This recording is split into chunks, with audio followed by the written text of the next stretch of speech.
सूरह मुबारकतुल फातिहा।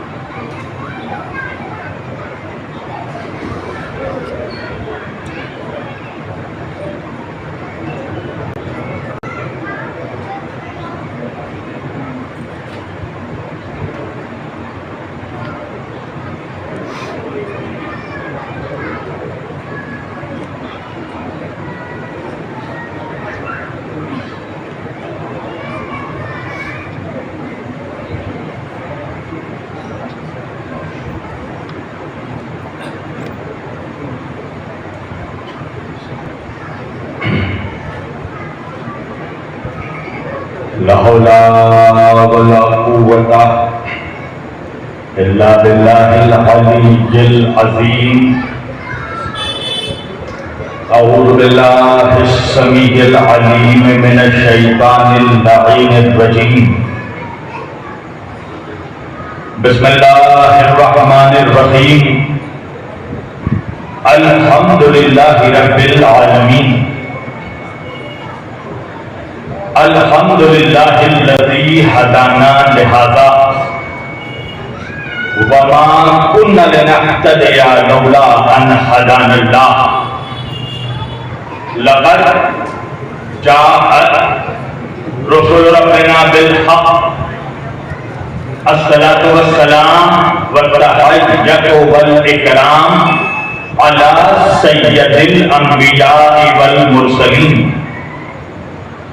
खातिमुन नबिय्यीन ताहा व यासीन शफीइल मुज़नबीन इमामुल हरमैन वल क़िबलतैन वसीलतना फिद दारैन साहिबे काबा व कौसैन जद्दिल हसन वल हुसैन महबूब रब्बिल मशरिक़ैन व रब्बिल मग़रिबैन मौलाना व मौलस सकलैन सैयदना व नबीना व शफीना व तबीबना व हबीबना व करीमना व इमामना व मलजाना व मुगीसना व अव्वलना व औसतना व आखिरना व कुल्लना हुज़ूरे जनाबे अबुल क़ासिम मोहम्मद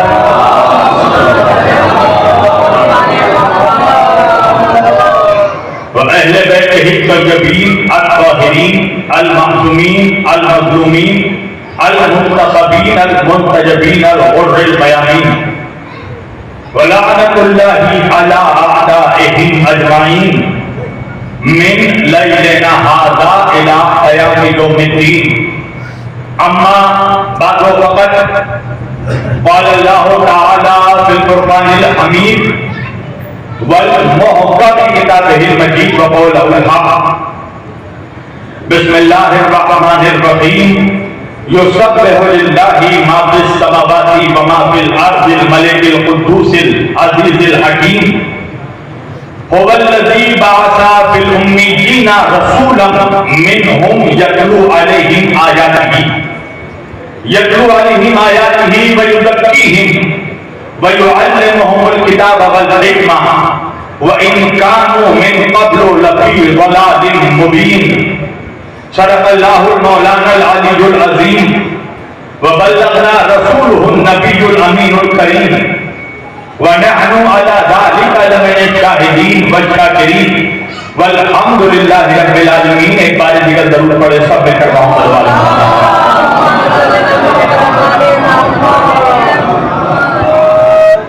अज़ीज़ान गिरामी क़द्र व बरादराने मिल्लत इस्लामिया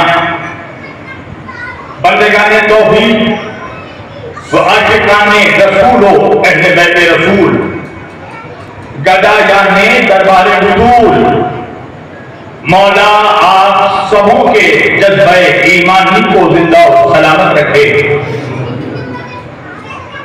हर साल की तरह इस साल भी आप लोग बरेली के इमाम बारगाह आलिया में महफिले सरवरे कायनात में मौजूद हैं और माशाअल्लाह अल्हम्दुलिल्लाह बिफज़लिल्लाह कई सालों से मेरी हाजिरी आपके इस दयार मोहब्बत में हो रही है और इस साल भी मुझे ये शरफ हासिल हुआ कि मैं आपके रूबरू हो सकूं। मैंने आज के इस मुक़द्दस और मुक़द्दस इज्तिमा के लिए कुरान करीम की जिस आयत बाकी हिदायत की तिलावत का शरफ हासिल किया और सरनामा कलाम ने जिसे मौजूद सुखर करार दिया, परवरदिगार आलम अपने मुक़द्दस किताब कलाम मजीद के कुरान मजीद के सूरह मुबारक जुमा की अल्लाह इब्तिदाई आयत में इरशाद फरमा रहा है। परवरदिगार कह रहा है बिस्मिल्लाहिर रहमानिर रहीम युसब्बिहु लिल्लाहि मा फिस समावाति व मा फिल आर्दिल मलिकिल कुद्दूसिल अजीजिल हकीम। तमाम तारीफें उस अल्लाह के लिए हैं जो लाजवाब बादशाह है, जिसकी हुकूमत सारी कायनात पर, जिन्नों पर, परिंदों पर, हजरत पर, सारी कायनात पर जिसकी बादशाहत है, जो गालिब हिकमत वाला है, अजीजुल हकीम है, जबरदस्त हिकमत वाला है। अब वो अल्लाह आगे बढ़ के कह रहा है हुवल्लज़ी बाअसा फिल उम्मीयीना रसूलन, वही वो खुदा है जिसने तुम उम्मीयीन के दरमियान, तुम उम्मीयों के दरमियान एक रसूल को भेजा। तवज्जो कीजिएगा मेरी तरफ, मेरी जान सारा मजमा अल्लाह कह रहा है हुवल्लज़ी बाअसा फिल उम्मीयीना रसूलन, वही वो खुदा है जिसने तुम्हारे दरमियान रसूल को भेजा, अपने रसूल को भेजा। नहीं तो होता बड़े का मनवा। फिर से तर्जुमा मैं कर रहा हूं, तर्जुमा करना मेरा काम, सुनना आपका काम है। गौर कीजिए, कुरान रटने रटाने की किताब नहीं है कि हर कोई को पढ़कर हाफिज हो जाए और हाफिज के साथ कुछ लोग हाफिज हो जाए। कुरान हिदायत के लिए नाज़िल हुआ है।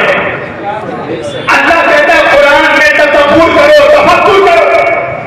ये कोई रटने रटाने की किताब नहीं है कि पढ़कर एग्जामिनेशन हॉल में पर्चा दे दिया जाता है। कुरान मरकज़े हिदायत है, कुरान महवर बलागत है, कुरान हिदायत का सरचश्मा है, कुरान नूर हिदायत है, कुरान हिदायत की रोशनी है, कुरान रास्ते हयात है, कुरान मंबए हिदायत है। ये कुरान है जो आमोज रहे, जो इल्तिफात का उन्वान बन जाता है और जब बोलने पर आए तो मोहम्मद की जुबान बन जाता है। कितना बात करिए मोहम्मद वाले मोहम्मद।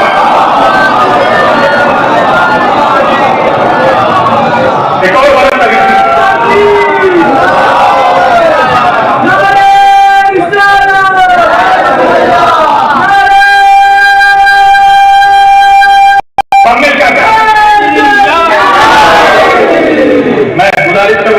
थोड़ा आगे आ जाए तो जो पीछे बेचारे दरवाजे के पीछे बैठे हैं वो भी अंदर आ जाएंगे। मेरी गुजारिश है आप लोगों से थोड़ा नजदीक चले आएंगे। एक सलावत पढ़िए मोहम्मद वाले मोहम्मद। जो दरवाजे के सामने बैठे वो अंदर चले आएंगे।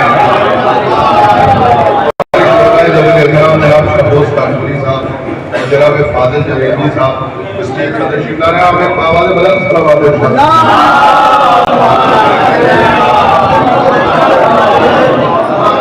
आगे तशरीफ ले आइए। आप आवाज़ बुलंद सलावत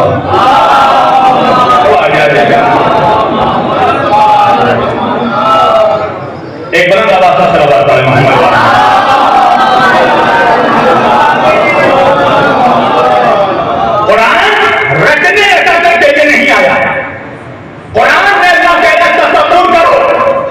तफक्कुर करो, गौर करो।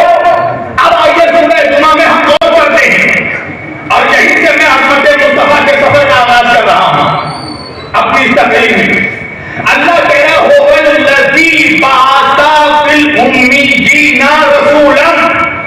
जब तक आप नहीं बोलेंगे तो मैं भी बड़ा हिंदी खतीब हूं, तर्जुमा करते जाऊंगा। अल्लाह कह रहा है वही वो खुदा है जिसने तुम्हारे दरमियान एक अपने रसूल को भेजा। फिर से सुनिए तर्जुमा, अल्लाह कह रहा है वही वो खुदा है जिसने तुम्हारे दरमियान रसूल भेजा। अल्लाह ये नहीं कह रहा कि वही वो रसूल है जिसे खुदा ने भेजा। अल्लाह कह रहा है वही वो खुदा है जिसने रसूल को भेजा। नहीं पहुंचे आप भाई, मेरा बेटा है मोहम्मद माजी के अक्षर अली वासी। इस वक्त मेरा बच्चा 4+ का है, 4 साल का हुआ है।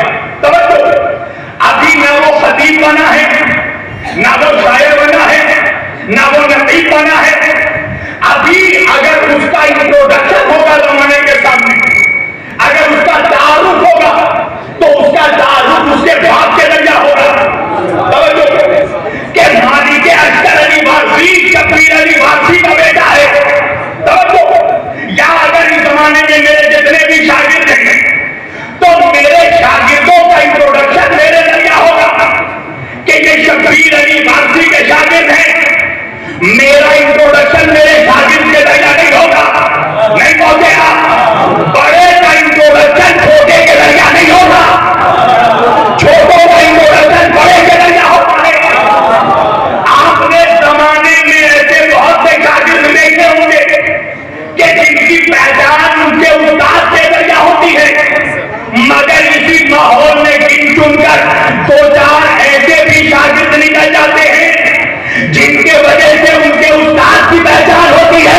अरे नहीं पहुंचा बनना, अगर शागिर्द इल्म में उस बुलंद मकाम को तय कर ले कि जहां हर किसी की रिसाई ना हो, तो फिर उस्ताद की पहचान भी शागिर्द के जरिया होती है। अरे नहीं पहुंचा मेरा बनना, अल्लाह इस आयत में अपने नबी का इंट्रोडक्शन नहीं करवा रहा है, अल्लाह इस आयत में अपना इंट्रोडक्शन करवा रहा है। तवज्जो, अल्लाह ये नहीं कह रहा है कि वो रसूल जिसे खुदा ने भेजा, अल्लाह कह रहा है कि वो खुदा जिसने ऐसा रसूल भेजा। नहीं पहुंचा मेरा वर्गा, अल्लाह मोहम्मद की तारीफ अपने जरिया नहीं करवा रहा है, अपनी तारीफ मोहम्मद के जरिया करवा रहा है। सल्लल्लाहु अलैहि मोहम्मद वाले मोहम्मद।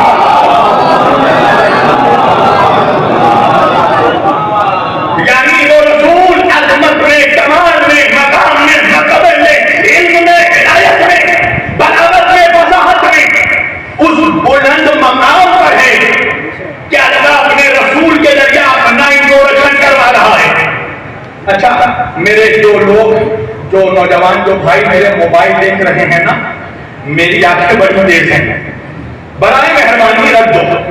तुम जिसे भी मोबाइल में देख रहे हो ना, उससे ज्यादा खूबसूरत मैं हूं।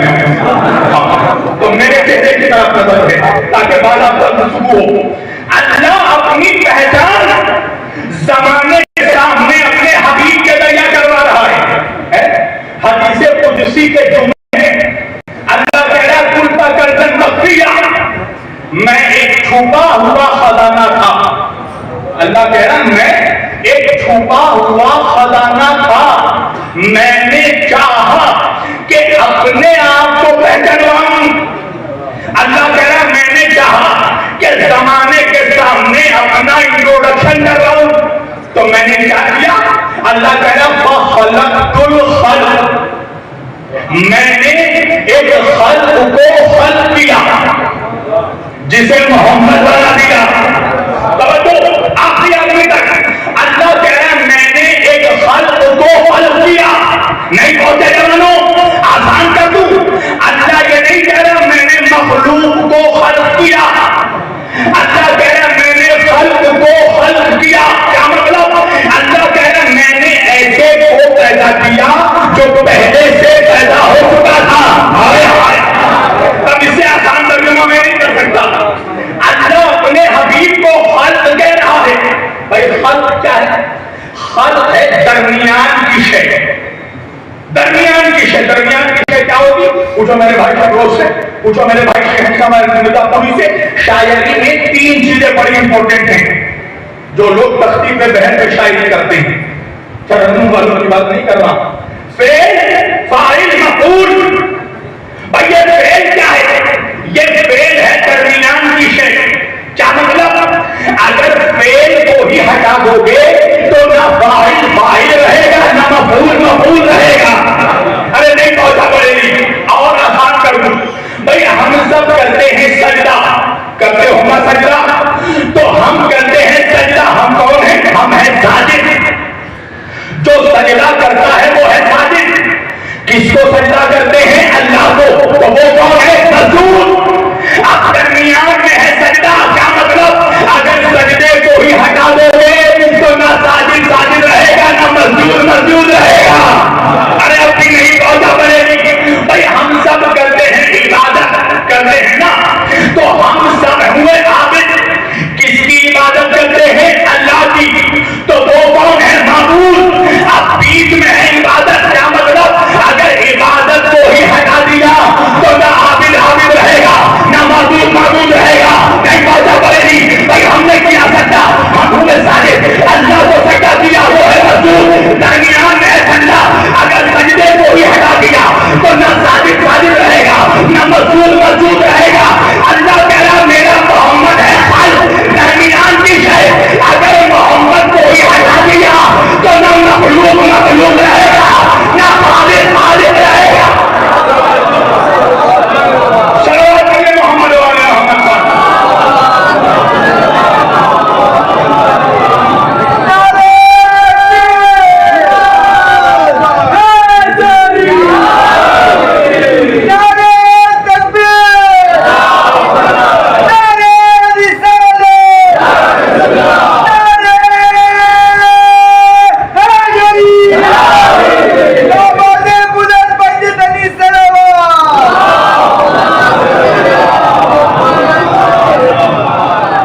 इस जुमला कहूंगा, अली वालों पर वाजिब है कि फज़ाइल रसूल ऐसा सुने कि जमाने वालों को कहना पड़े कि ये रसूल वाले हैं।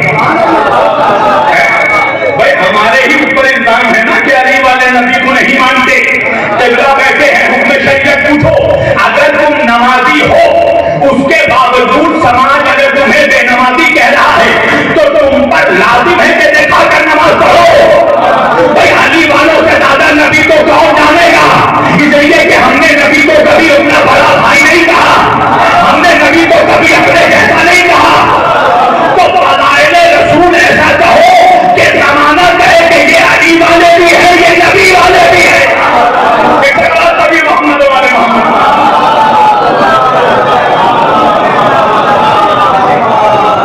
महफिल लगे कि महफिल रसूल है, ऐसा नहीं लगे कि सारे शराब की मजलिस में बैठे।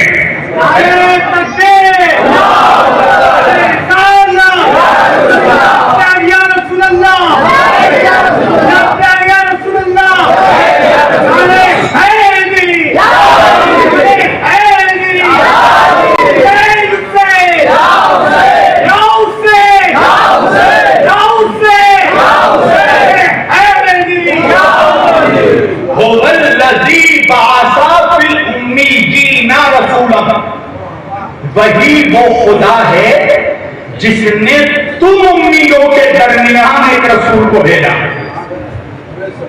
अच्छा आपको पता है इस्लाम के सीने में जितने भी तीर आए हैं ना, वो तीर सिर्फ मुसलमानों के कमानों से निकलेंगे।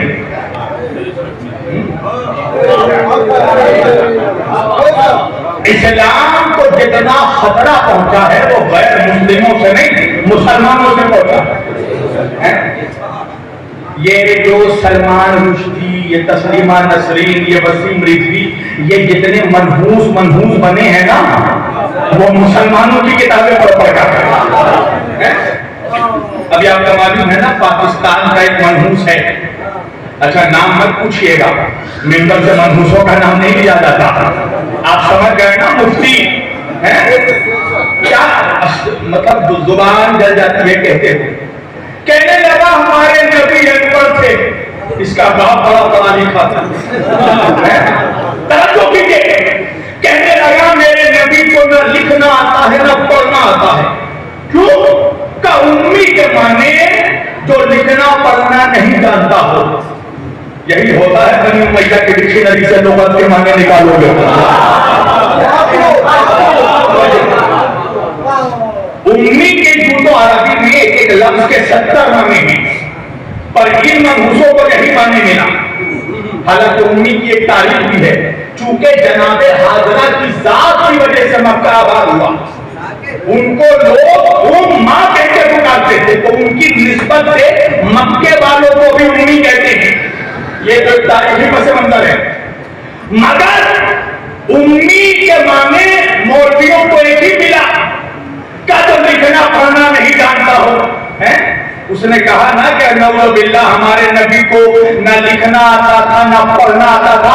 आखिरी आदमी तक मुसलमानों, अल्लाह कुरान में कह रहा है लक़द काना लकुम फी रसूलिल्लाहि उस्वतुन हसना।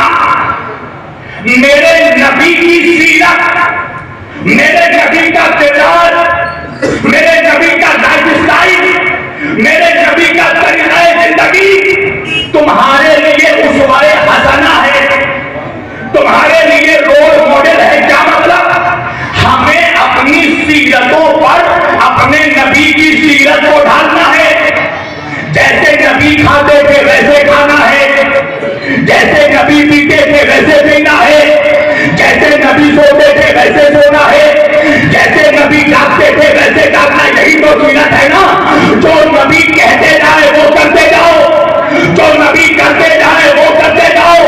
नबी कहे खड़े हो तो खड़े हो जाना, नबी कहे बैठो तो बैठ जाना, नबी कहे जागो तो जाग जाना, नबी कहे सो तो सो जाना, नबी कहे जंग में जाओ तो जंग में जाना, नबी कहे सुनो करो तो सुनो करना, नहीं पता बनना। जुमला बदल कर कह दूं, अगर मेरा नबी कहे खड़े हो जाओ तो बैठना हराम, अगर नबी कहे बैठो तो खड़े होना हराम, अगर नबी कहे जागो तो सोना हराम, और अगर नबी कहे चुप रहो तो रोना हराम। अरे तो बहुत कैसा बात करिए मोहम्मद वाले।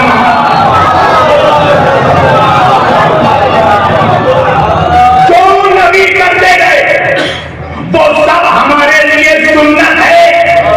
नबी का जिंदगी का एक एक अमल, बचपन से लेकर जवानी और जवानी से लेकर बुजुर्गी तक, मेरे नबी के जिंदगी का एक एक अमल सुन्नत है। क्या है मुसलमानों? सुन्नत है। तो सुन्नियों जाकर उन मनहूसों से कहो कि अगर मेरा नबी अनपढ़ था तो अनपढ़ रहना सुन्नत हुआ के नहीं।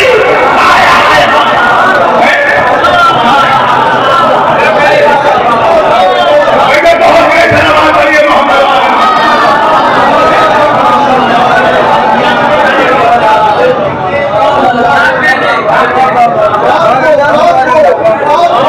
अगर नबी अनपढ़ थे तो हर मुसलमान पर वाजिब है कि अनपढ़ है,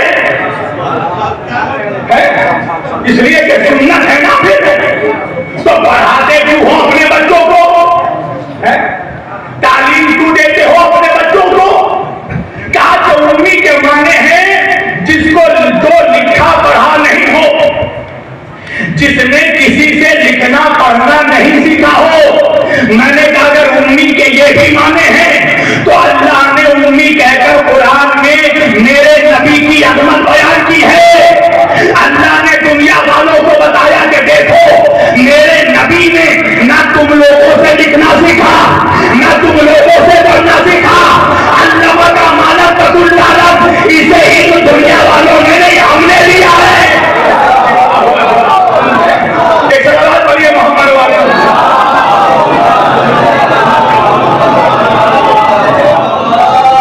भाई, जिसे अल्लाह ने इल्म देकर भेजा हो वो दुनियावी स्कूलों में पढ़ेगा। अच्छा एक बात बताओ, इन मनहूसों से जब पूछा गया, अच्छा ये तो मनहूस है, आपके हिंदुस्तान का भी एक इकलौता नालायक है, पता है ना? नालायकों का नाम नहीं लिया जाता महफिलों में। नालायक ने कहा कि नऊज़ बिल्लाह मेरे नबी को लिखना पढ़ना नहीं आता था। तो उस नालायक से पूछा गया कि अगर लिखना पढ़ना नहीं आता था तो नबी कुरान पढ़ पढ़ कर कैसे सुनाते थे? तो कहने लगा मेरे नबी का कुव्वत हाफिजा बहुत मजबूत था, मेमोरी बहुत शार्प था। अल्लाह जब उन पर वही करता था तो नबी याद कर लेते थे, याद करके जिब्रील को सुनाते थे, जिब्रील सहाबा को सुनाते थे, सहाबा दरख्तों के पत्तों पे लिखते थे, हिर्रों के खालों पर लिखते थे। और जब ये सब कुछ हो रहा था ना तो इस नालायक का दादा खड़ा था वीडियो कैमरा लेकर, ये सारी चीजें रिकॉर्ड कर रहा था। इससे जब मुस्तनद दलील पूछी गई कि आखिर तुम किस दलील पर हमारे नबी को अनपढ़ कहते हो, तो नालायक कहने लगा वजह यह है कि नबी मक्के के किसी मदरसे से नहीं पढ़े थे, मक्के के किसी स्कूल से इल्म हासिल नहीं किया था, मदीने के किसी कॉलेज से नबी को डिग्री नहीं मिली थी, मदीने के किसी यूनिवर्सिटी से उनको डिप्लोमा नहीं मिला था, इसलिए नबी अनपढ़ थे। इंसाफ से बताना बरेली वालों, अभी मैं महफिल पढ़कर चला जाऊं, अगर यहाँ बरेली में कोई कहने लगे कि शब्बीर वारसी को अनपढ़ है तो मेरा भाई हानि कहेगा ना, मेरे खतीब को अनपढ़ क्यों कह रहे हो?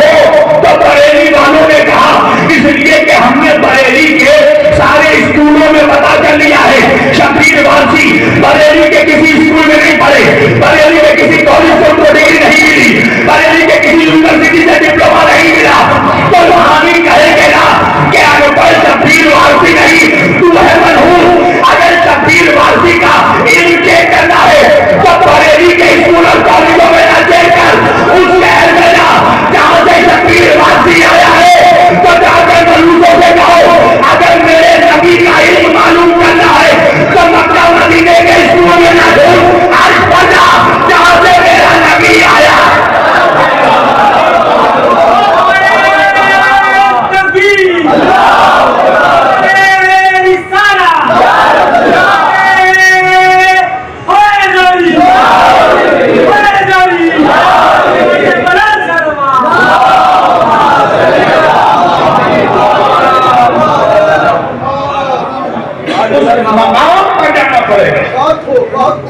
अच्छा, हमारे नबी तो सारे जहां के नबी हैं। अल्लाह ने हमारे नबी से पहले 1,23,999 नबियों को जो भेजा तो अल्लाह ने हर नबी को उसकी कौम का नबी बनाकर भेजा, और कौम का नबी इसीलिए नबी बनाकर भेजा कि वो नबी अपने कौम में अपने जमाने में सबसे बड़ा आलिम था। नहीं पहुंचा मेरा बच्चा। हजरत मूसा को अल्लाह ने बनी इस्राइल का नबी बनाकर भेजा, तो अपने जमाने में हजरत मूसा बनी इस्राइल के सबसे आलिम शख्सियत थे। दलील यह है कि अगर उनसे बड़ा कोई आलिम होता तो फिर अल्लाह मूसा को नहीं उसको नबूवत देता। नहीं पहुंचा मेरा बच्चा। अल्लाह ने ईसा अलैहिस्सलाम को एक खास कौम का नबी बनाकर भेजा।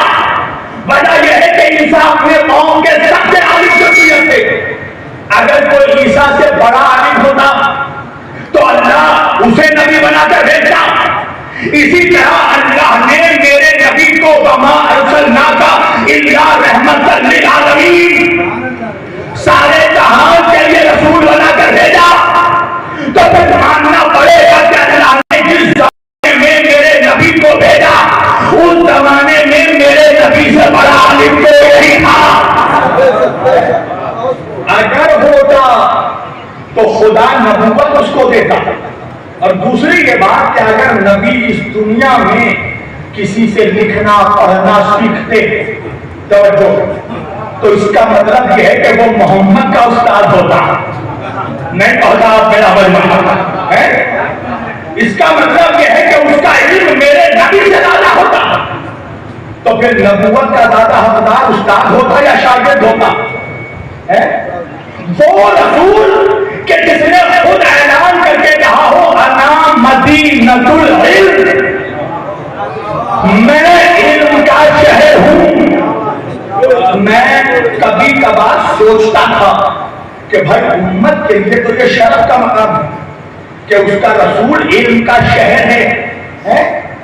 मगर इसी उम्मत में ऐसे ऐसे मनहूस हैं जो अपने नबी को ही अकबर कह रहे हैं, जबकि मेरे नबी ने खुद ऐलान कर दिया कि मैं इल्म का शहर हूं। तो जब नबी ने खुद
नबी स्टॉप नहीं हुए, नबी ने आगे बढ़ के एक फिक्रा और कहा।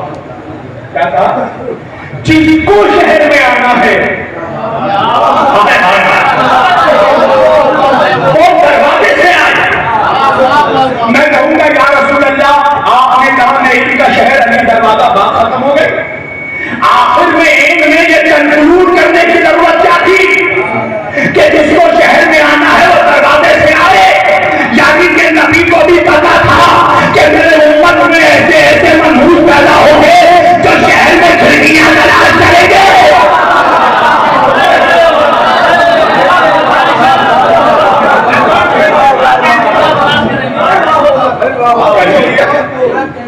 किसी को छत बनाया, किसी को दीवार बनाया।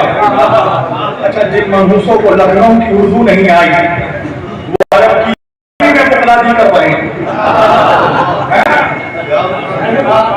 अगर मेरा कहता आना बैतुल इल्म, मैं इल्म का घर हूं, नहीं मानता तो दीवार होगी, कोई छत होगा, कोई खिड़की होगी। वो छत है, वो दीवार है, ताला ने बना दिया। अभी सिर्फ यजीद को छवि बनाना बाकी है।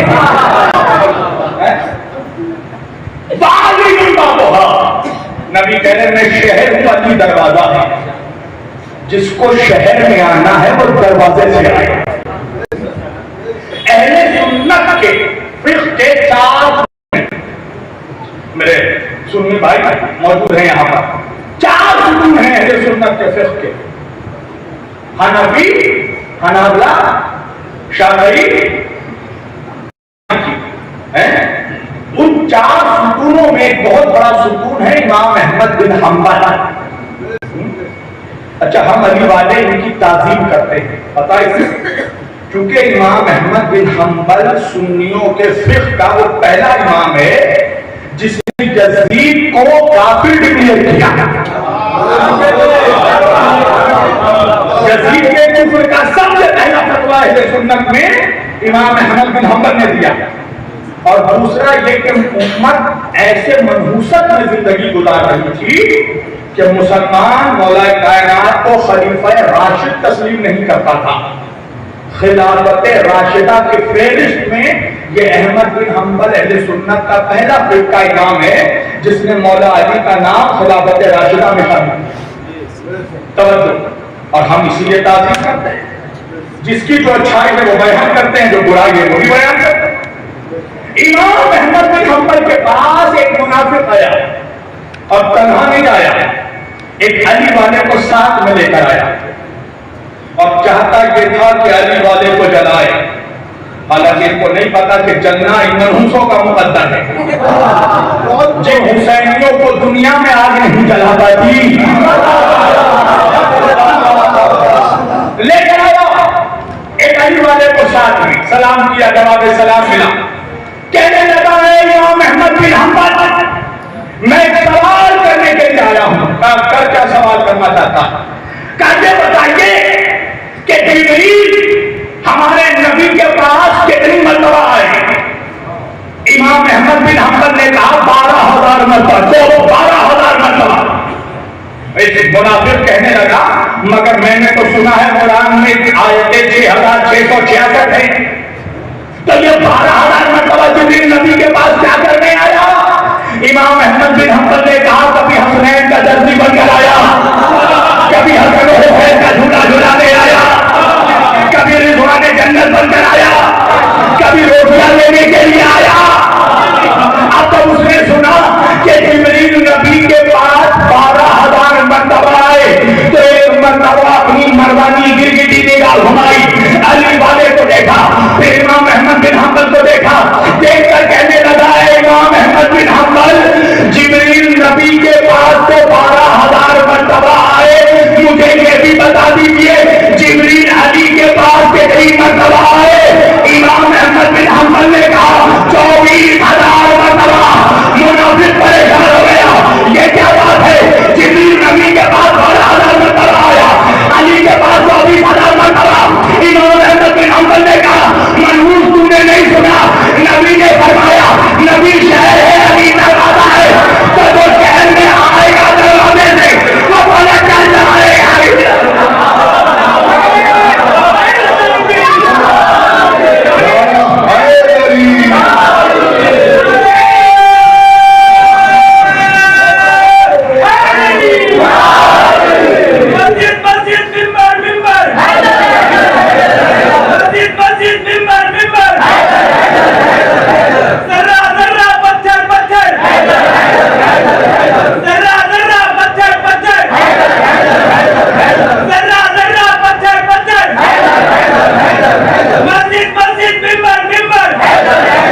उम्मीयीन रसूला, वो खुदा है जिसने तुम उम्मियों के दरमियान, तवज्जो, अल्लाह इस आयत में सूरह जुमा में अपने नबी को उम्मी नहीं कह रहा है, अल्लाह मुसलमानों को उम्मी कह रहा है।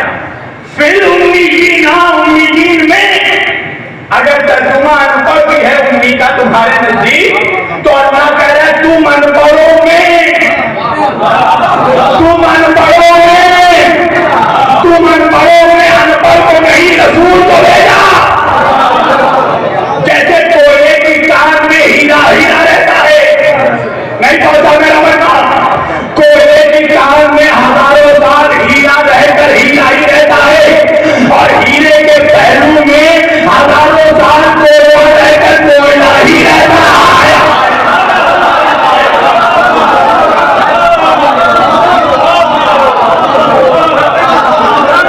तो बहुत है उनको मेरा सलाम। हजरत उज़ैर नबी अल्लाह से पूछा, परवरदिगार तू मुर्दे को जिंदा कैसे करता है, जिंदा को मुर्दा कैसे करता है? अल्लाह ने कहा उज़ैर तुम्हें शक है। उज़ैर अलैहिस्सलाम ने कहा शक नहीं है, मगर मैं अपने दिल के इत्मीनान के लिए यकीन चाहता हूँ। अल्लाह ने क्या किया, हजरत उज़ैर अलैहिस्सलाम को 200 साल तक नींद में डाल दिया। 200 साल तक हजरत उज़ैर सोते रहे, मगर तन्हा नहीं सोते रहे। हजरत उज़ैर के बगल में उनका गधा भी सोता रहा, गधा भी सोता रहा। मगर मैं क्या करूं बरेली वालों, अल्लाह ने जब उठाया तो नबी नबी रहा, गधा गधा।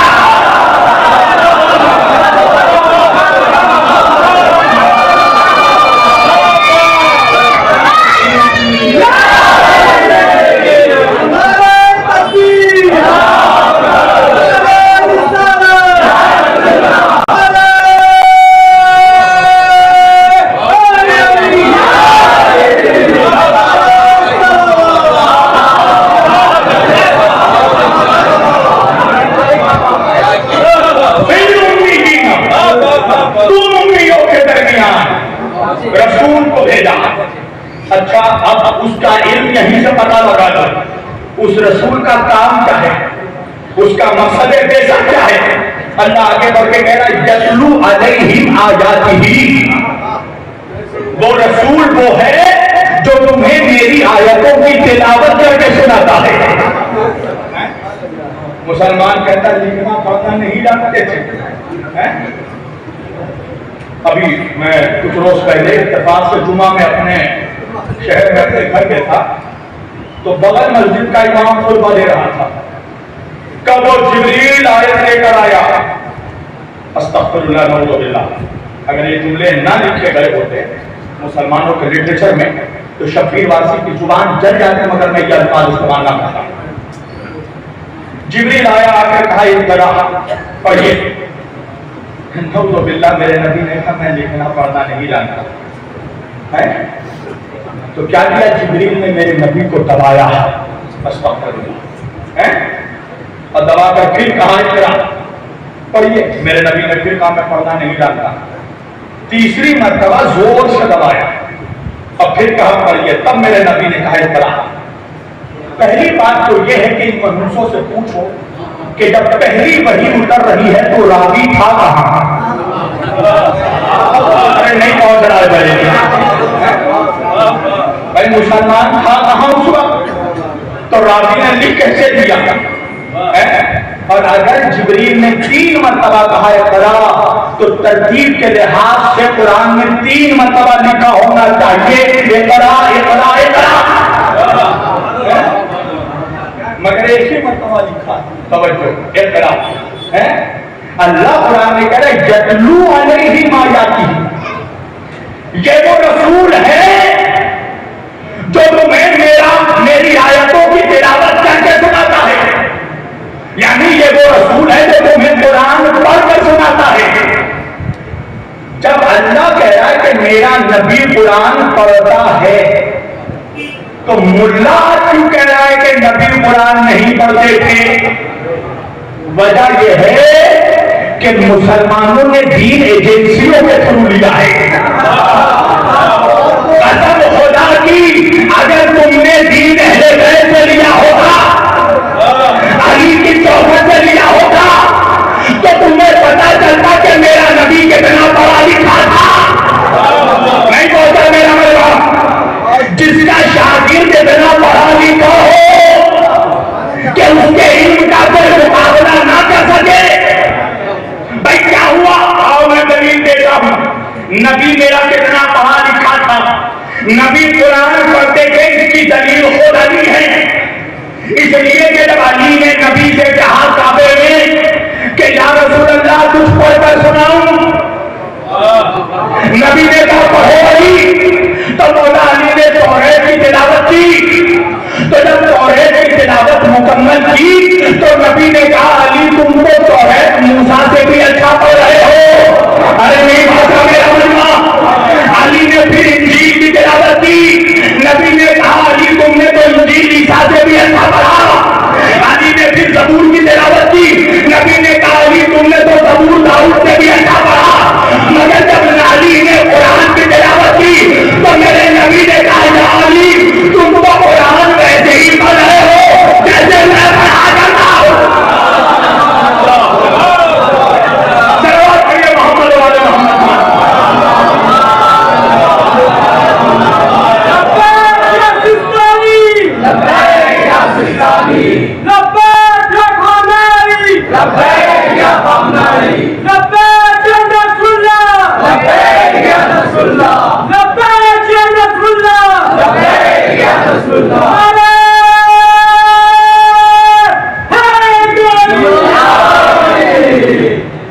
अगर तुमने दीन अहले बैत से लिया होता तो तुम्हारी निगाहों में नबी अनपढ़ नहीं होता है। तुम्हारे नजरों में नबी का इल्म वो इल्म होता कि कायनात में जिसके बराबर किसी का इल्म ना हो। मगर हकीकत यह है कि क्योंकि अपने बाप दादाओं की जहानत को छुपाना था, इसलिए नबी को ही अनपढ़ कह दिया। सवाल यह पैदा होता है मुसलमानों कि उसी रसूल ने यह इरशाद फरमाया कि तलबुल इल्मी फरीज़तुन अला कुल्लि मुस्लिमीन व मुस्लिमात। इल्म हासिल करना हर मुसलमान मर्द और औरत पर फर्ज है। The seeking of knowledge is compulsory for every Muslim man and woman. हर मुसलमान मर्द और औरत पर इल्म फर्ज है। और फर्ज उस इबादत को कहते हैं जिसके तर्क करने वाले पर अल्लाह का अज़ाब है। इसका मतलब यह है कि जिस मुसलमान की जिंदगी जहालत में गुजर रही है, इसका मतलब यह है कि वो अल्लाह के अज़ाब के घेरे में है। उस रसूल ने इल्म को मुस्तहब नहीं फर्ज करार दिया। अब सवाल यह पैदा होता है, बस अब मैं अपनी तकरीर समेट कर एक अलग रूप दे रहा हूं। सवाल यह पैदा होता है कि जिस रसूल ने इल्म को फर्ज करार दिया, आज सबसे ज्यादा जाहिल उस रसूल की उम्मत में क्यों मौजूद है? सवाल है, ये तुम्हारे लिए लम्हा फिक्रिया होना चाहिए कि जिस रसूल ने इल्म को नेसेसरी कंपलसरी फर्ज करार दिया, जरूरी करार दिया, उस रसूल की उम्मत में आज सबसे ज्यादा जाहिल हैं। क्यों भाई? तो मुसलमान एक हदीस पढ़ता है, अलग रिजाल में इस पे जोफ है इस रिवायत का, और पहले हाथ चिप चिप कर पढ़ता है। क्या का अल्लाह के रसूल ने फरमाया कि इल्म हासिल करना हो तो चीन तक जाओ। है? अरे सुना तो होगा, ऐसा कौन नहीं कि बरेली में ना सुना, फैक्ट्री में बोल रहा हूं, जहां नहीं सुना तो कहां सुना। अच्छा तुम्हें मालूम है मैं बरेली खास तौर से इसलिए भी आता हूं ताकि पता चल जाए जमाने वालों को कि किसी बुज़दिल बाप का बेटा नहीं शबीर अली बुज़दिलों का नहीं, बहादुरों का मौला है। इल्म हासिल करना हो तो छीन तक जाओ। मैंने वही कहा ना, जिन मनहूसों को लखनऊ की उर्दू नहीं आई वो अरबी में मुरादी कर रहे हैं। अरबी के हुरूफ तहज्जी में अलीफ से या तक कोई अल्फाबेट 4 है ही नहीं। ये 4 जो हुरूफ है ना, ये है फारसी का। तो सवाल ये पैदा होता है कि रसूल है रसूल अरबी, कुरान है किताब अरबी, कुरान नाज़िल हुआ अरबी में, नबी गुफ्तगू करते थे अरबी में। तो जो रसूल अरबी में गुफ्तगू कर रहा हो उसकी नऊज़ुबिल्लाह अरबी इतनी खराब तो नहीं हो सकती कि वो हुरूफ का ख्याल भी ना रखे। अरबी में चाहे ही नहीं। और नबी किस लिए कहें कि हासिल करना हो तो चीन तक जाओ। मुझे 1400 साल की तारीख में बताओ कि कोई बहुत बड़ा इस्लामिक यूनिवर्सिटी कायम हुआ हो चाइना में। अरे क्या करने जाएंगे हम चाइना? चाउमीन बनाना सीखोगे, जूडो कराटे सीखोगे, मिक्स मार्शल आर्ट, क्या करने जाओगे? चीन चाहे जाओगे। तो आप असल में तो लफ्ज़ है हदीस में, वो लफ्ज़ ये है कि मेरे नबी ने फरमाया अगर इल्म हासिल करना हो तो सीन तक जाना। तो इस सीन क्या है? क्या है सीन? अल्लाह कुरान में कह रहा है यासीन। हाय हाय हाय, अल्लाह ने कुरान में अपने नबी को सीन कहा, यानी कि नबी ये कह रहे इल्म हासिल करना हो तो मुझ तक आना। मुल्ला मसूद फंस गया, अगर इल्म हासिल करने नबी तक जाऊंगा तो दरवाजा नहीं है।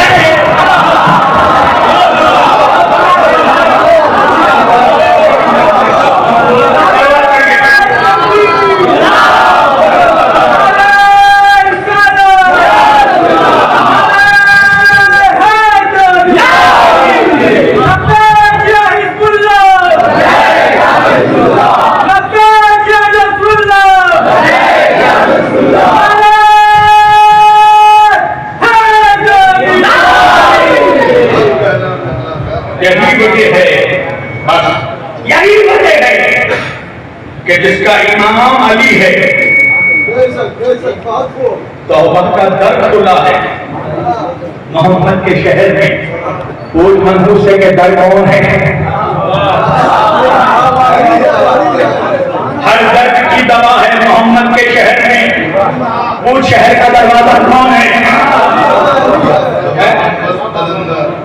अच्छा, मुसलमान मस्जिद में जाता है ना, पांच वक्त तुम जब मस्जिद में एंट्री लेते हो तो मस्जिद में एंट्री की एक दुआ है। मस्जिदों के दरवाजों पर लिखा होता है ये दुआ। क्या है दुआ? अल्लाहुम्मा फ़्ताह अब्वाब रहमतिक, ऐ अल्लाह तू हमारे लिए अपनी रहमत के दरवाजे खोल दे। अरे नहीं पढ़ा मेरा बंदा। ऐ अल्लाह तू हमारे लिए अपनी रहमत के दरवाजे खोल दे। काहे के दरवाजे? नेमत के दरवाजे नहीं, बरकत के दरवाजे नहीं, रहमत के दरवाजे। तो मुसलमान चाहता है कि हर मुसलमान पर रहमत का दरवाजा खुल जाए। तो पहले ये तो पता चलो कि रहमत कौन है। अल्लाह कुरान में कह रहा है वमा अरसलनाका इल्ला रहमतल लिल आलमीन। तो रहमत है मुस्तफा और मुस्तफा का दरवाजा है मुर्तजा।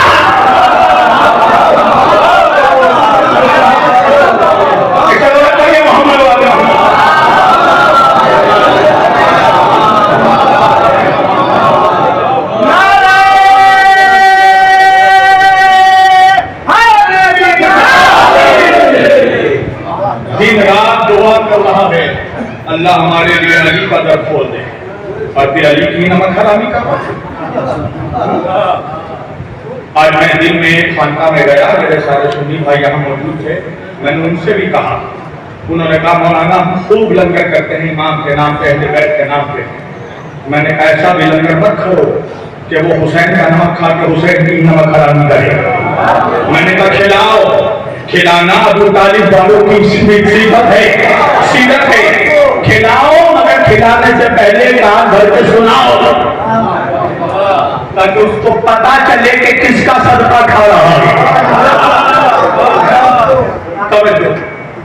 तो मुसलमानों की अक्सरियत जाहिर इसलिए है कि वो आज भी शहर में खिड़कियां तलाश करते हैं, और जो दरवाजे से आया है वो आज भी सुरखरू है। पूरी दुनिया ने देखा कि जो दरवाजे से आ रहा है वो सरबुलंद है, तादाद में कम है मगर सरबुलंद है, माशी पाबंदी है मगर सरबुलंद है, फाइनेंशियल क्राइसिस है मगर सरबुलंद है। जब ईरान ने इजराइल पे हमले की धमकी दी तो कुछ मनहूस कहने लगे ईरान सिर्फ धमकी ही देता है,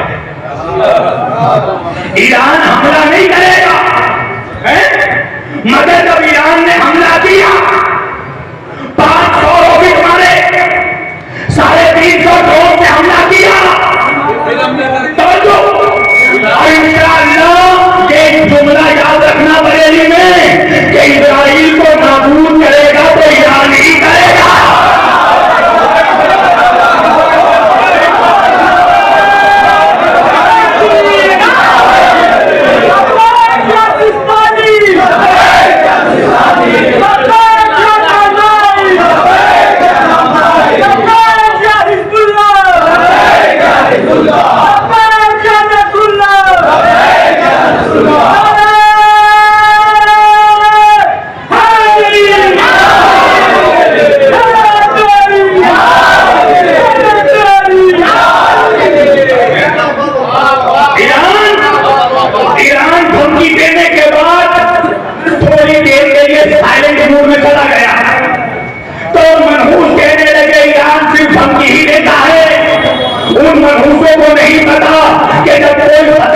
तूफान आता है तो उससे पहले लंबी खामोशी भी आती है।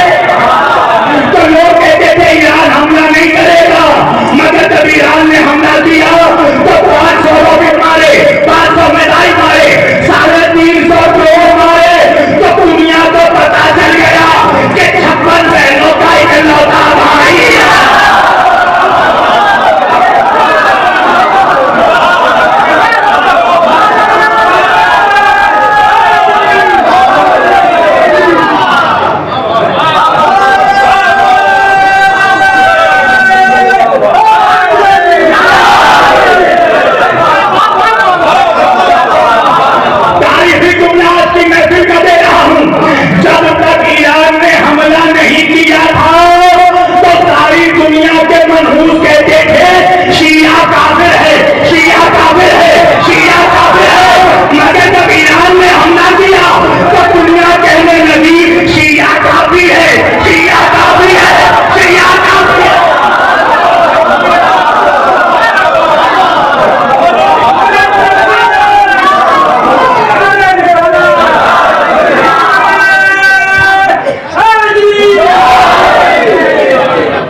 मिसाइल मारे हैं।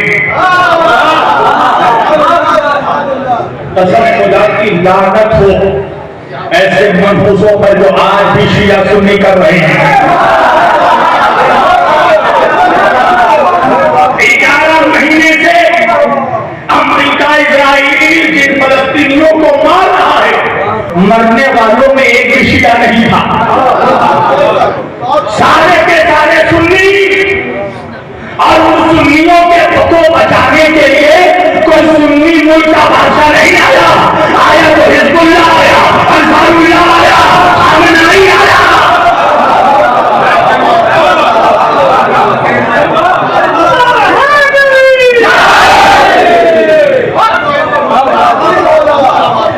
इस दौर में भी अगर किसी को परेशानी हो रही है ना, ये पहचानने में कि हक पर कौन है बातिल पर कौन है, तो सर फाड़ कर मर जाए, उसके जीने का कोई फायदा नहीं।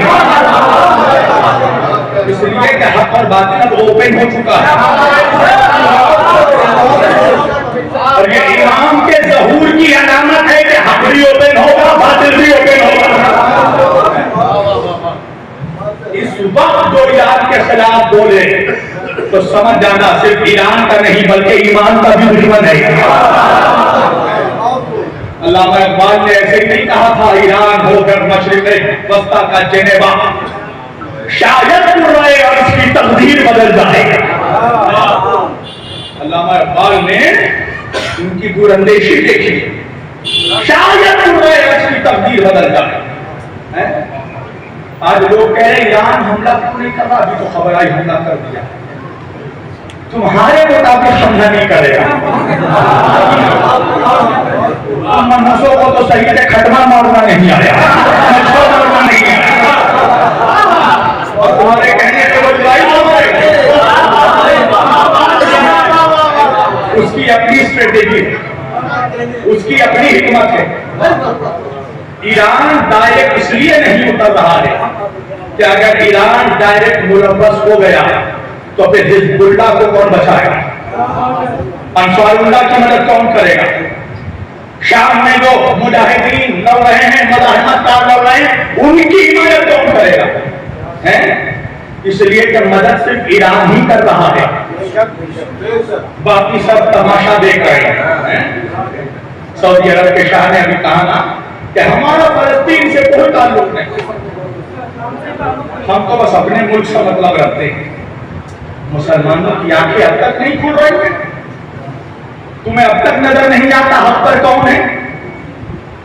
मौला अली ने फरमाया कि अगर कोई ऐसा जमाना आ जाए कि हक का पहचानना दुश्वार हो जाए तो ये देखना कि सारी बातिल ताकतें किसके खिलाफ खड़ी है। तो गौर से देखो, अमेरिका हो, इजराइल हो, बरतानिया हो, ये सब ईरान के खिलाफ खड़ी है। अब तक पहचानना मुश्किल है कि हक पर कौन है। मैंने 2019 में कॉन्फ्रेंस में कहा था तो कुछ मनूसों ने मुझे बड़ी गालियां दी।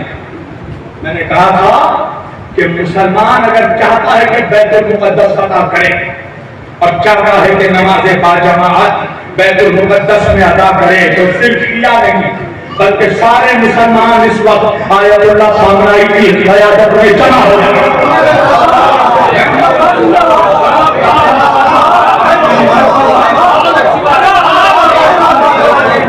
जब ये जुमला मैंने कहा था तो सिर्फ गैर नहीं, अपने आस्तीन के साथ भी मेरे दुश्मन हो गए थे।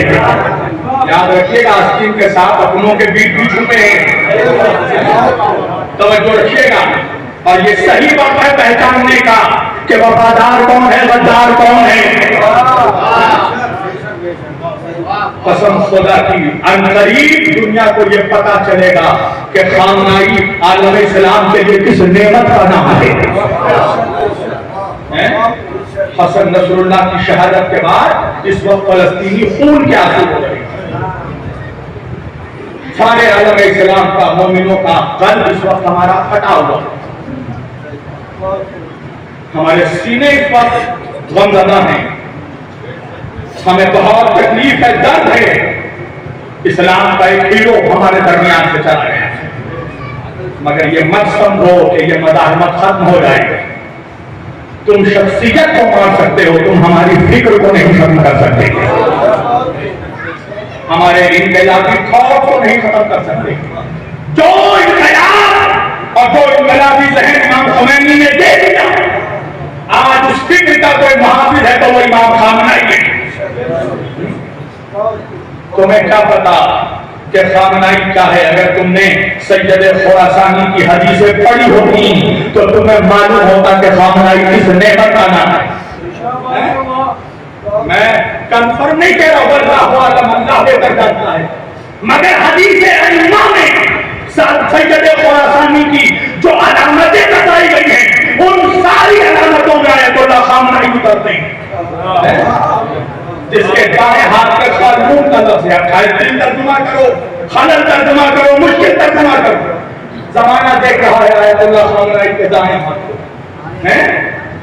सैयद खुरासानी कौन है आलम इस्लाम में? तुम कहते हो क्या खुरासान का कुछ हिस्सा पाकिस्तान में भी है, कुछ हिस्सा अफगानिस्तान में भी है, तो बताओ फलस्तीन के लिए पाकिस्तान से कौन मनहूस निकला? ये तालिबान जो बच्चों को मारते हैं कहां मर गए? कहां मर गए मस्जिदों में बम मारने वाले?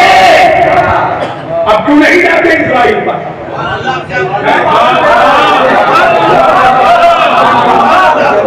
इमाम बारगाहों में हमला करने वाले अब क्यों नहीं जाते इजराइल से लड़ने के लिए? इसलिए कि इजराइल से लड़ना मर्दों का काम है, औरतों का काम नहीं है।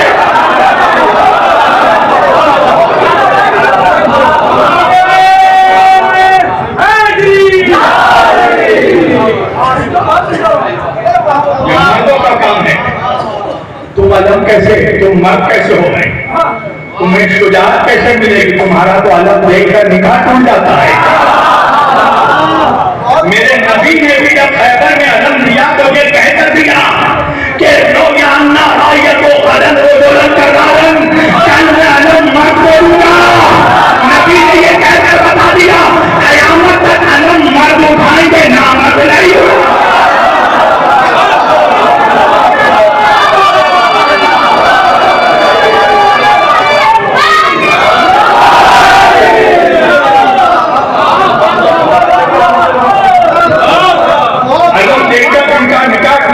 वो क्या इजराइल का मुकाबला करेंगे?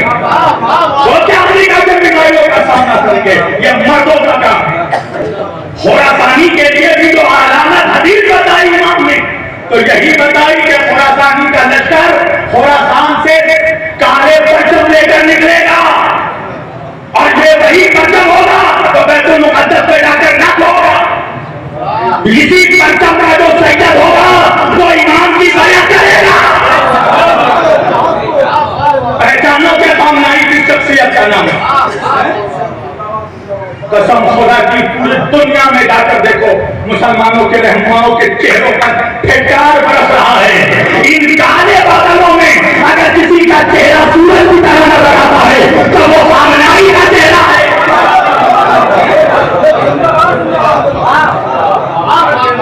जरा सोचो कि जिसके चेहरे पे इतना नूर है उसका किरदार कितना नूरानी होगा। अभी मनहूसों ने कहा खामनाई अंडरग्राउंड हो गए। अंडरग्राउंड होना उनका काम है जिनके बाप दादा पहाड़ों पे अंडरग्राउंड होते थे। आयतुल्लाह खामनाई ने पूरे दुनिया के मनहूसों के मुंह पे तमाचा मारते हुए ऐलान किया है कि आने वाले जुमा की नमाज खामनाई पढ़ाएंगे। कुछ कर सकते हो तो करके दिखा दे।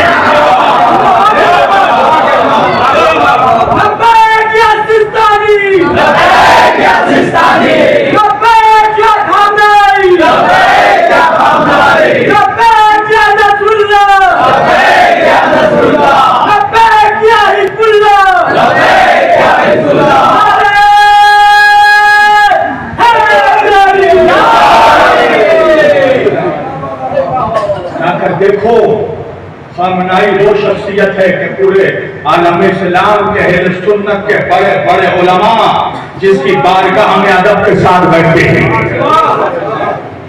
तुम्हें मालूम है ओबामा के दौर में कब पढ़ूं या छोड़ूं? तो बोलते हुए सुनो ताकि मुझे पता चले कि मुर्दों के बीच नहीं मर्दों के बीच पढ़ रहा हो।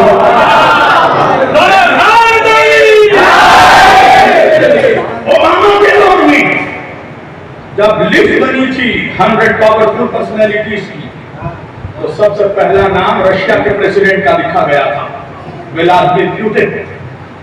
और दुनिया ने देखा है व्लादिमीर पुतिन का बॉडी लैंग्वेज, वो जिस जमाने के भी बादशाह के साथ बैठता है तो वो यूं बैठता है।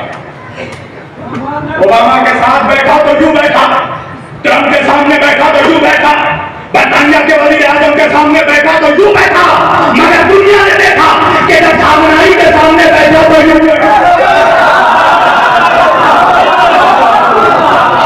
व्लादिमीर पुतिन से पूछा गया आपका बॉडी लैंग्वेज चेंज क्यों हो गया? तो व्लादिमीर पुतिन ने कहा कि मैंने हज़रत ईसा के बारे में सिर्फ बाइबल में पढ़ा था। जब मेरी मुलाकात खामनाई से हुई तो मुझे ऐसा लगा मैं ईसा की ज़ियारत कर रहा हूं।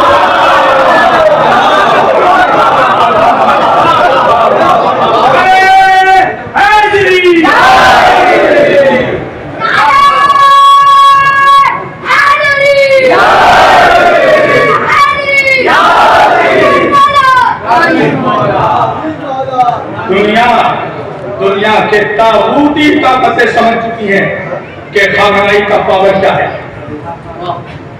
बस समेट भी मैंने इजराइल का मेन टारगेट रहबर मौसम है। वो जानता है कि जब तक खामनाई जिंदा है इनकलाब का चिराग रोशन बने।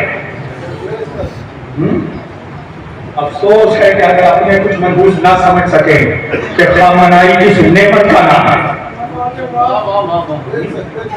आलम इस्लाम के लिए नेमत का नाम है। अगर हसन नसरुल्लाह की शहादत के बाद इस वक्त आलम इस्लाम के सर पर खामनाई का साया मौजूद ना होता तो फलस्तीन के मुसलमान खुद को यतीम तस्वुर करते हैं,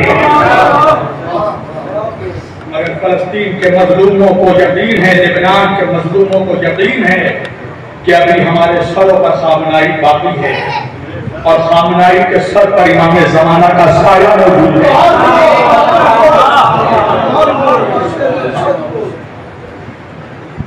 आयतुल्लाह खामनाई के एक बहुत ही करीबी दोस्त हैं आयतुल्लाह शब जिंदाबाद।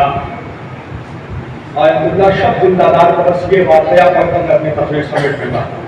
आयतुल्लाह शब जिंदाबाद को अपना एक ख्वाब बयान किया, रहबर कभी किसी को अपना ख्वाब नहीं बयान किया। एक ख्वाब आयतुल्लाह शब जिंदाबाद को आयतुल्लाह खामनाई ने अपना बयान किया। और ख्वाब ये है, ये पहले तो ये कि इमाम खोमैनी ने अपने दौरे हयात में ये जुमला कहा था कि मेरे बाद आलम इस्लाम में तुम आयतुल्लाह खामनाई से ज्यादा इस्लाम का हमदर्द मुखलिस किसी को नहीं पाओगे, किसी को नहीं पाओगे। दुनिया देख रही है। आयतुल्लाह खामनाई ने अपना ख्वाब बयान किया आयतुल्लाह शब जिंदाबाद को। ख्वाब में रहबर मुअज्जम ने अल्लाह के रसूल की ज़ियारत की और देखा कि अल्लाह के रसूल एक इमारत के सामने खड़े हैं, बहुत बुलंद इमारत है और उस इमारत के तमाम फ्लोर तकरीबन कंप्लीट हो चुके हैं, अभी कुछ फ्लोर इनकम्प्लीट हैं। तो अल्लाह के रसूल ने रहबर को देखकर कहा कि खामनाई ये जो फ्लोर जो बाकी हैं, जो इनकम्प्लीट है, जो रह चुका है, इसको मुकम्मल करना तुम्हारा काम है। रहबर मुअज्जम ने कहा या रसूल अल्लाह मेरे अंदर उतनी सलाहियत उतनी ताकत कहाँ है कि मैं इस इमारत को मुकम्मल कर सकूं। तो अल्लाह के रसूल ने फरमाया कि खामनाई इस इमारत को तुम ही मुकम्मल करोगे और जिस कदम से इनकलाब को तुमने बुलंद किया है ये अनकरीब के कदम इनकलाब मेरे मेहदी के ज़हूर से मुतासिर हो गए। कसम खुदा की हम सोच भी नहीं सकते कि हम कितने नजदीक ज़हूर के जमाने में आ। एक वीडियो मैंने देखी आयतुल्लाह तकी बहजत, आयतुल्लाह तकी बहजत ने कई सालों पहले जब उनसे पूछा गया था कि इमाम का ज़हूर कब होगा, तो आयतुल्लाह तकी बहजत ने कहा था कि हमारे कौम के नौजवान अपनी आंखों से ज़हूर इमाम देखेंगे। तो कई सालों के बाद उनके इंतकाल से चंद रोज पहले उनसे फिर यह सवाल किया गया कि क्या ये आप ही ने कहा था कि हमारे नौजवान इमाम का ज़हूर देखेंगे? तो आयतुल्लाह तकी बहजत ने कहा मैंने कहा था, मगर जमाने को बताने के लिए नहीं कहा था। मुझसे किसी ने तन्हाई में यह सवाल किया था तो मैंने उसके जवाब में कहा था। तो पूछने वाले ने कहा कि इसका मतलब यह है अहमद कि यह आप ही का कौल है? तो आयतुल्लाह तकी बहजत फरमाते हैं कि हाँ ये मेरा कौल है, मगर कल मैंने ये कहा था कि हमारे नौजवान करीब इमाम का ज़हूर देखेंगे, मगर अब मैं ये कह रहा हूं कि हमारे बुजुर्ग भी इमाम का ज़हूर देखेंगे। बस समेट दी मैंने गुफ्तगू। इसका मतलब यह है कि हमें तैयार रहना है, इमाम के ज़हूर के लिए रास्ते हमवार करना है, इमाम के लश्कर में सिपाहियों में इजाफा करना है।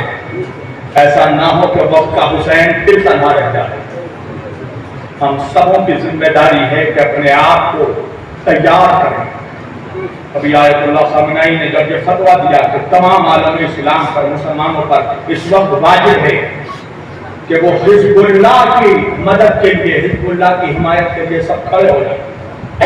तो यकीन जानिए मैं बहुत परेशान था। मैं इसलिए परेशान था कि मुझे समझ नहीं आ रहा था कि मेरा वजीफा क्या है, हमारी जिम्मेदारी क्या है, क्या करूँ? लेबनान चला जाऊँ, ईरान चला जाऊँ, क्या करूँ?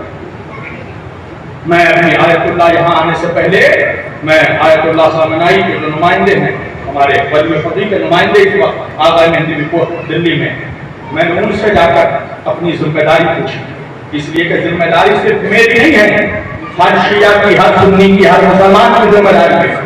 वाजिब करार दिया है उन्होंने कि हिज़्बुल्लाह की नुसरत के लिए खड़े हो जाएं सारे मुसलमान। तो मैंने जाके पूछा मेहंदी रिपोर्ट से कि आप मुझे मेरा वजीफा बताइए। मेरी जिम्मेदारी क्या है? क्या मैं लिबनान चला जाऊं? क्या मैं जाकर हिजबुल्लाह में शामिल हो जाऊं? तो उन्होंने जो मुझे जवाब दिया, बस ये पैगाम आपका पहुंचाना है। आवाज़ मेहंदीपुर फरमाते हैं कि हाँ, रहबर मुअज़्ज़म ने जिहाद वाजिब का फतवा दिया है, मगर जिहाद के कई अक़साम हैं। जिहाद बिस्सैफ भी है, जिहाद बिल्लिसान भी है, और जिहाद बिलक़लम भी है। तो अल्लाह ने जिसको जो सलाहियत दी है वो उसे जवाब से जिहाद करे। मुझसे आका मेहंदीपुर ने कहा कि अल्लाह ने आपको बयान की तौफीक दी है, लिहाजा आप अपने बयानात के जरिए जिहाद बिल्लिसान करें, दुनिया तक इनकलाब को आम करें, इनकलाब का मकसद समझाएं। और ये हर खतीब की, हर शायर की, हर अहले बैत के चाहने वाले की इस वक्त जिम्मेदारी है। अगर शायर है तो अपनी शायरी के जरिए मकसद इनकलाब समझाए, अगर खतीब है तो अपनी खिताबत के जरिए मकसद इनकलाब समझाए। और कसम खुदा की, इस वक्त जो इनकलाब की मुखालिफत करे, या रहबर के खिलाफ, या मस्जिद के खिलाफ, या आयतुल्लाह खामनाई के खिलाफ जुबान खोले, तो समझ जाओ शियत का भी मद्दार है, मस्जिद का भी मद्दार है, इस्लाम का भी मद्दार है। इसलिए कि इस्लाम की मुहाफ़िज़त इस वक्त निज़ाम मस्जिद कर रहा है। अल्लाह हमें तौफीक दे कि हम आयतुल्लाह खामनाई के सिपाहियों में शामिल हों। और इंशाअल्लाह अल्लाह से दुआ है कि इसी आयतुल्लाह खामनाई जिनका चेहरा हम देख रहे हैं, जिनके इनकलाब को, जिनकी मदद इसलिए कि दुनिया तनहा कर रही है, जिस तरह हज़रत हमारे यासिर की शहादत के बाद, जिस तरह हमारी कैस्टर की शहादत के बाद दुनिया ने कोशिश की कि अली को तनहा कर दें, आज अली के बेटे को तनहा करने की कोशिश है। कासिम सुलेमानी को मार देना, इनकलाब ईरान के बड़े बड़े कमांडरों को शहीद कर देना, हसन नसरुल्लाह को शहीद करना, ये रहबर की कमर को तोड़ने के बराबर है। कसम खुदा की, इस वक्त उस मर्द मुजाहिद, उस हुसैन के घर के शहजादे के सिपाही बना। कसम खुदा की, जो इस वक्त रहबर का सिपाही नहीं बन सकता, दूर है कि वो अगर करबला में रहता तो इमाम मजलूम की हिमायत कर सकता। तुम आज के मजलूम के लिए जब नहीं उठ सकते तो कल मजलूम में करबला के लिए तुम क्या उठा दे? आज हुसैन ने जो हल में नासिरिन यंसुरना की सदा बुलंद की थी, वो सदा क़यामत तक गूंजती रहेगी। जब जब किसी पे क्यों कहा इमाम ने कुल्लु यौमिन आशुरा व कुल्लु अर्ज़ करबला, क्यों कहा? हर जमीन करबला है, हर रोज आशूर है। इसका मतलब यह है कि जिस दिन भी किसी जालिम पर जुल्म हो रहा हो, वो दिन आशूर का दिन है। यह इमाम की हदीस है, किसी मुल्ला का फरमान नहीं, इमाम का ऐलान है। जिस जमीन पर जुल्म हो रहा हो वो जमीन करबला है। इसीलिए इमाम ने कहा कुल्लु यौमिन आशुरा व कुल्लु अर्ज़िन करबला। आज ये हो नहीं सकता कि कोई करबला का हिमायत करने वाला हो, जिसके दिल में करबला धड़क रहा हो, जो इमाम मज़लूम की हिमायती हो, वो कैसे फलस्तीन के खिलाफ हो सकता है? वो कैसे फलस्तीन के जुल्म पर खामोश हो सकता है? करबला ने हमें सबक दिया कि हर दौर के जालिम के खिलाफ खड़े हो, हर दौर में जुल्म के खिलाफ खड़े हो। लिहाजा तमाम मुसलमानों को, मेरे शिया सुन्नी सारे भाइयों को मैं कह रहा हूँ, इस वक्त अगर इस्लाम को सरबुलंद करना है तो खामनाई के सिपाही बन जाओ, रहबर के सिपाही बन जाओ, आयतुल्लाह खामनाई के सिपाही बन जाओ। अल्लाह से दुआ है कि यही सैयद खुरासानी जिसे हम इस वक्त देख रहे हैं, अल्लाह करे कि वही सैयद खुरासानी हो जो परचम इनकलाब इमाम ज़मान अलैहिस्सलाम को सुपुर्द करें और उनके लश्कर में हम लोगों का भी नाम दर्ज हो, हम भी उनके सिपाहियों में शुमार हो। वाखिरु दावाना अल्हम्दुलिल्लाहि रब्बिल आलमीन व मा अलैना इल्लल बलागुल मुबीन। वस्सलामु अलैकुम व रहमतुल्लाहि व बरकातुहू। एक बड़ा नवाज़